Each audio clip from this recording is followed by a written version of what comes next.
When you eat, you can know that, wow, this is really Peranakan people job. Because Peranakan people job is very tough. This is how my grandmother teach me last time. The tough work you have to do first.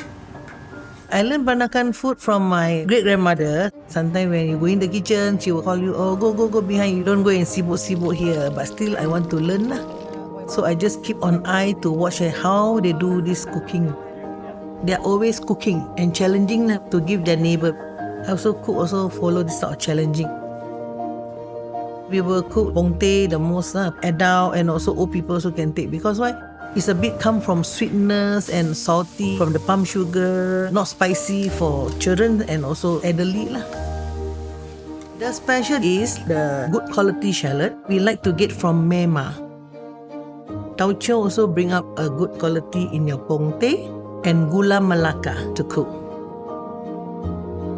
My relationship for my grandmother, they are a bit strict like. Or sometimes they cook, they take the leader, they knock your head. Why you never keep on your brain? So I say, why these old people talk like that? Funny, ini orang tua macam ni. But you know that pain will make you alert, then you will do properly. I remember, oh, grandma bagus dan pandai. You do me like this, then now you see I can come out one restaurant.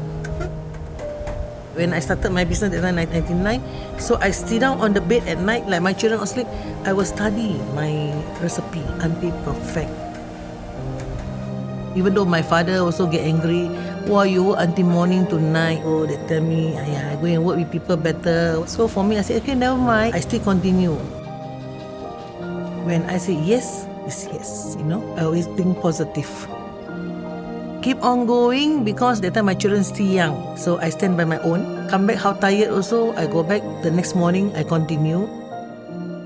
How does your grandmother feel when she sees your restaurant so successful? Oh, they feel so happy. They say, I don't know sampai bila aku boleh makan dia masak. But my grandmother passed away already lah, even though my mom also. But my father can have my food until 3-4 years ago. I bring up back their memory of the grandmother cooking.